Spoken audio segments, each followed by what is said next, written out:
Welcome back to the channel, everyone. My name is Heath, and today we're going to be looking at my top 3 squad choices for early game progress that will eventually lead up to later game progress inside of Star Wars Galaxy of Heroes. But anyway, let's not waste any time. Let's jump in this video, find out what my top 3 squad choices are inside of the game. So here we are back on my free-to-play account, and as you can see right here, I have 3 squads grouped up and selected out. We're going to be looking at our Imperial Troopers. We are going to be looking at our Geonosians, and we're going to be looking at our bounty hunters as well. And we're going to talk about why I feel like these groups are the top 3 squads you should be farming pre-level 85 and post-level 85 as well, and how they will help you progress inside of the game and give you the maximum benefit, I believe, early on for getting some of the best squads unlocked for later on inside the game as well. So this first squad we're going to be looking at is the Imperial Troopers. And right here, as you can see, we have General Veers, we have Colonel Stark, we have Admiral Piet, we have Moff Gideon, and we have the Dark Trooper. So let's just go in here, click on Edit, and let's just break down each one of these groups. So as we know, Veers is going to be our leader role. Imperial Allies gain 30 offense. Imperial Troopers gain 20 speed and gain 10% turn meter whenever they gain a buff. This right here is just absolutely amazing. Once we are able to get Veers unlocked and get him upgraded, he is actually a relatively easy farm. We're going to be farming him inside of the light side on 4C hard. So really easy farm, 5 sims per day. If you're not using it as a free-to-play account, you can actually sim it more than 5 times per day if you're willing to use crystals inside of the game. But again, once per day, 5 sims. That way we can get Veers unlocked. Next inside of our Imperial Trooper group is Colonel Stark, and he's a really easy farm. It only takes 450 guild tokens to get 10 of his shards, so make sure you're doing everything you possibly can inside of the game, inside of the guild. That way you can get more out of these guild tokens. 10 shards is a lot when it comes to upgrading a character. Having these shards readily available and being sure we get them every time they're available in the shop is just going to be absolutely amazing. And as you can see right here, I've already got him up to 7 stars. In regards to the rest of them, I've only got 5, 4, and then I've got Moff Gideon as well up to 7 stars. And that brings up Admiral Piet. He is one of the key ones to our group. And again, he is another farmer as well on the 6B hard light side. So once you have the hard side unlocked on light side, make sure you are farming Admiral Piet. He, again, gets only 5 sims per day. You can get more sims than that if you have the crystals, or if you decide to use crystals to farm him more than those 5 per day. Next, we have Moff Gideon here, and he is an easy farm as well. We can get him from Cantina battles and from light side battles as well. I actually only chose to farm him on Cantina battles. That way I can save my light side energy to be able to farm General Veers and Admiral Piet as well. And it's a really easy farm. You get a lot of shards, believe it or not, just from farming Cantina battles with Moff Gideon. And finally, our last farm inside of the Imperial Trooper group is the Dark Trooper. And as you can see right here, we're going to click on him, bring it up. He is actually a light side hard battle as well. So we can farm him as well. So right here, we've got 3 light side farms that we have to work on. So I would suggest working on General Veers and Admiral Piet before working on the Dark Trooper, because we can add other characters inside of the group while we are farming the Dark Trooper. And this rounds out our first pick inside of our top 3 squads to farm.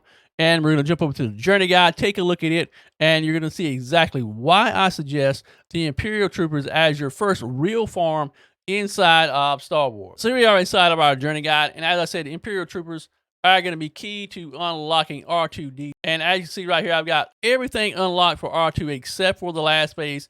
I still have to have a 7-star Empire character. I currently have Palpatine, I've got Stark, I've got Tarkin, I've got Moff Gideon. So I either need to do Admiral Piet or General Veers, or I could do Vader or the Dark Trooper. So a lot of choices here, but my suggestion would be to work on these Imperial Troopers. And one of the main reasons I say do Piet first is this. Piet has a beautiful, beautiful side of the game, and that is the Executor. And the Executor is by far one of the absolutely best capital ships inside the game. Once you get it unlocked, you have an amazing group of ships that you can use. And so that brings us to our next group, and that is the Bounty Hunters, Jango Fett, Boba Fett, the Mandalorian, Bosk, and Dengar.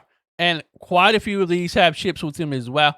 We have Boba Fett, who has the Slave. We have Bosk, which is an absolutely amazing tank chip that he has, the Houndstooth. And we're going to be making really, really good use of these ships as we farm these bounty hunters and In the process, we're going to be farming ships to get the Executor unlocked as well. Not only is this group bounty hunters as well, but it is scoundrels as well. And if you looked at one of my previous videos on how to get credits inside of Star Wars, scoundrels are necessary for the credit heist. So getting our bounty hunter scoundrel group upgraded is just going to make it absolutely that much easier for us to get credits inside the game anytime the credit heist rolls around.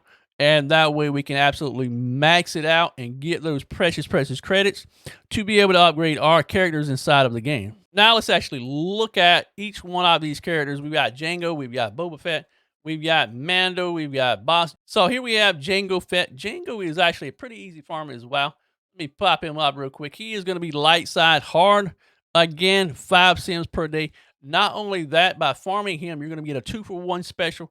That is, you're going to be getting Jango shards, and also we're going to be getting access to the Houndstooth as well. Getting shards for the Houndstooth tank is going to be a big boost to our group of ships inside of the game. So next up on our bounty hunter scoundrel list, that is Boba Fett. Boba Fett is a relatively easy farm as well. We can get him from the Fleet Arena store, and we can get him from Cantina battles as well. So there are 2 places that we can easily get his shards from. Right here at the Fleet Arena store, we're going to get 10 shards there. We're going to get 10 shards from the Cantina battle store as well. So again, 20 shards. You cannot beat that when it comes to farming a character. So another easy farm is getting Boba Fett unlocked and getting him up to 7 stars. Next, we have the Mandalorian, and the Mandalorian again is another relatively easy farm. We're going to be farming him from the dark side, and again, 5 shards, 5 sims per day. Hopefully, we can get 5 shards per day, but most likely we're just going to be getting just a few shards on Mando.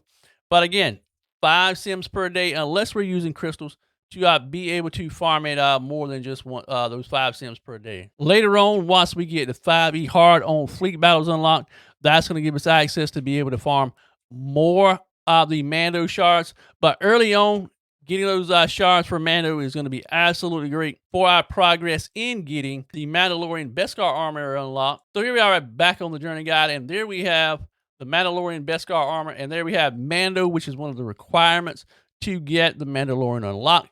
And by unlocking him, that's going to be able to have our pilot for the Razor's Crest, which can now be gotten through shipments. So we can get shards for the Razor Crest without actually having to buy it. So that brings us to Bosk, and Bosk again is one of the requirements to get the Executor unlocked. And as I said earlier, farming Jango is going to give us Houndstooth shards, which is Boss ship. So having Boss unlocked, he is an absolutely amazing tank. He can do damage. He can take a lot of damage. And not only that, the Houndstooth can take a lot of damage as a tank ship as well. And then we have our final suggestion for the Bounty Hunter Scoundrel group, and that is Dengar.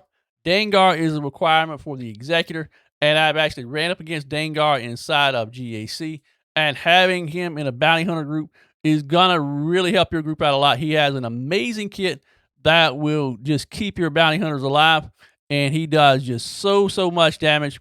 But anyway, there is our second group looked at right there, our Bounty Hunter Scoundrel group, and that is going to bring us to our next group, and that is our Geonosians. So here we have our third and final group that is in my top 3 squad list, and that is Bugs or Geonosian squad. We have our Brood Apple, we have our Soldier, we have Poggle the Lesser, we have Sunfac, and we have the Geonosian spot. Not only that, they have 3 ships in this group as well. Let me pop up here real quick to these ships. So here we have our Geonosian ships. We have the Soldier ship, we have the Geonosian spy ship, and we have Sunfac's ship as well. Again, we have a tank, we have a DPS. So really good ships that we can use in conjunction with our Executrix that we can use with other groups as well. If we choose to unlock the Chimera, we can use these ships with it. So these ships are really versatile and really strong early on inside of the game and later on inside of the game as well. So now here we are back to our squads. Let me pull up the Bugs, and there we go. The Alpha, we have the Soldier, we have Poggle the Lesser, Sunfac, and the Spot. We can find shards for this group inside of shipments. Not only that, we can farm shards for them as well. And again, the ship shards can be found inside of shipments also. So that gives us 3 easy ships to be able to unlock.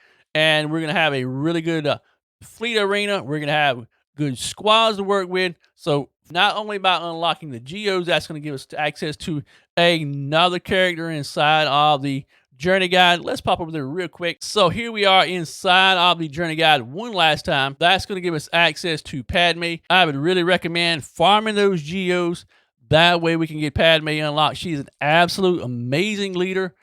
She has an amazing leadership role that we can use inside the game. Actually, one of my favorite teams is Padme, Kenobi, Anakin, Ahsoka, 3PO, and they are just a amazing group, and a really strong group for mid and later on inside the game as well. Alrighty, so to sum it all up, 3 groups we should be farming: Imperial troopers, Geos, bugs, whatever you want to call them, and bounty hunters as well. The bounty hunter scoundrel tag, getting us those very precious credits, getting us quite a few ships unlocked as well at some point, getting us the Executor unlocked, farming these bugs right here as well that we can use in conjunction with Grand Moff Tarkin's ship, farming these Imperial troopers with Admiral Piet, which is going to be the Admiral, of course, of the Executor. So we're going to have bounty hunter ships, we're going to have Geo ships, so we're going to have 2 really strong fleets, we're going to have 3 really strong squads as well that we can use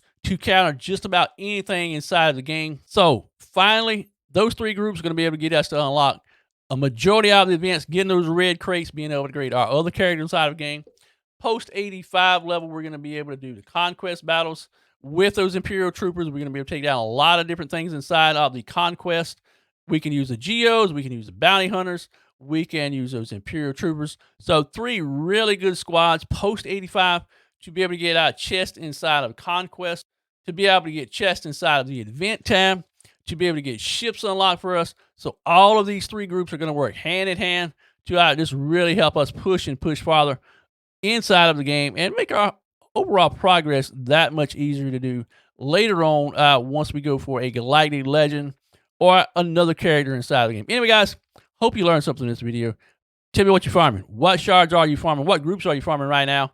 And look forward to seeing you inside of the next video. But until then, much love, peace out, and we'll see you soon.